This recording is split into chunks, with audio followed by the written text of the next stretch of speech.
આજનો વિષય છે ગુજરાતી વ્યાકરણ. એમાં જોઈએ નિપાત. કોલેજ સુધીના વિદ્યાર્થીઓ માટે તેમજ સ્પર્ધાત્મક પરીક્ષાની તૈયારી માટે ખૂબ જ ઉપયોગી. નિપાતનો શાબ્દિક અર્થ થાય છે પડવું.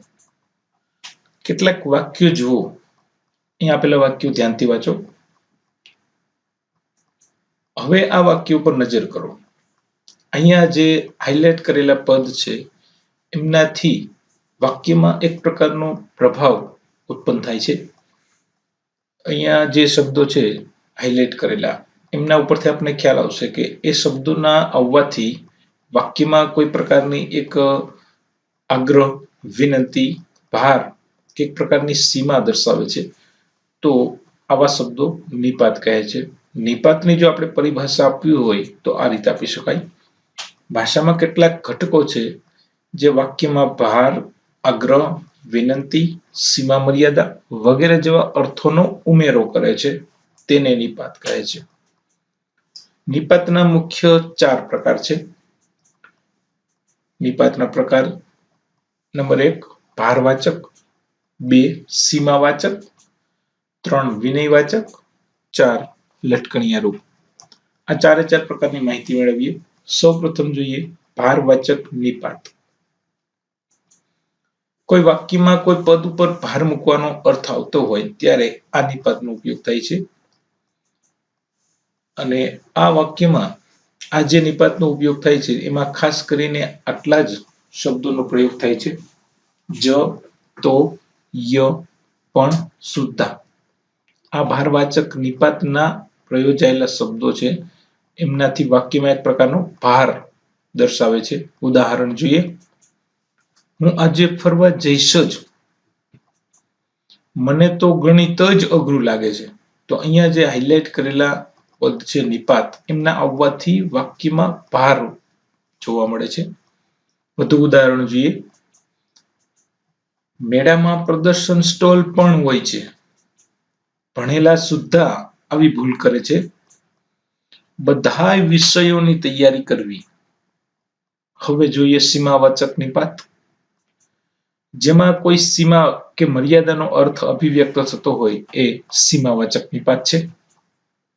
જેમાં કેવળ, ફક્ત, માત્ર, સાવ, તદ્દન અને છેક આવા શબ્દ પ્રયોગનો ઉપયોગ થાય છે આ નિપાતમાં. ઉદાહરણ જોઈએ. ફક્ત તમારા માન ખાતર હું આવીશ. તદ્દન સામાન્ય વાતમાં ઝઘડો થયો. મેળામાં તે સાવ એકલો પડી ગયો. તો આ જે નિપાતના પ્રયોગથી આપ જોઈ શકશો કે એક પ્રકારની સીમા દર્શાવે છે. લિમિટેશન જેને કહેવાય. તો આ વાક્ય છે માં સીમાવાચક નિપાતનો ઉપયોગ થયો છે. 3 વિનયવાચક નિપાત.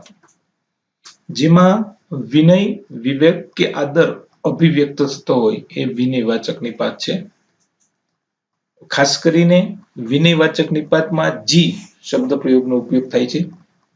ઉદાહરણ જોઈએ. સ્વામીજી હાજર હતા. પંડિતજી આજે આવશે. પૂજ્ય પિતાજી.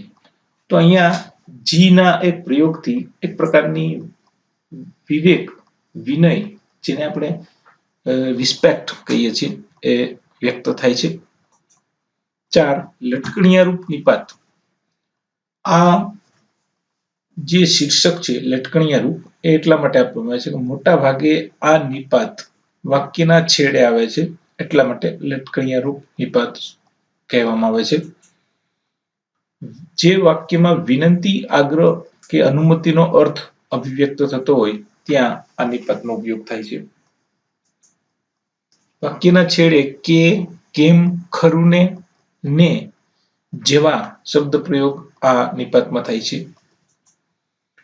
જેમ કે ઉદાહરણ. થોડીક ચા લેશો કે? કોઈ તકલીફ તો નથી ને? સંકલ્પ ટકાવવો અઘરો છે, ખરું ને? તો અહીંયા આપ ઉદાહરણમાં જોઈ શકશો કે લટકણિયા રૂપ નિપાત ના આવવાથી વાક્યમાં એક પ્રકારની વિનંતી આવે છે અથવા તો ક્યાંક આગ્રહ વ્યક્ત થાય છે અથવા તો ક્યાંક અનુમતિ નો અર્થ અભિવ્યક્ત થાય છે. વધુ ઉદાહરણ જોઈએ. મને એમનું સરનામું લખાવો તો. બાપુ અમને યાદ કરજો હો. મિત્રો આ વિડીયો ગમ્યો ને તો આ બધા લટકણિયા રૂપ નિપાત છે. હવે જોઈએ નિપાત વગરનું વાક્ય અને નિપાત સાથેનું વાક્ય. તો આપણને વધુ ખ્યાલ આવશે કે નિપાત ના આવવાથી વાક્યમાં કેટલો અર્થ પરિવર્તન આવે છે. અહીંયા આપ જોઈ શકો છો.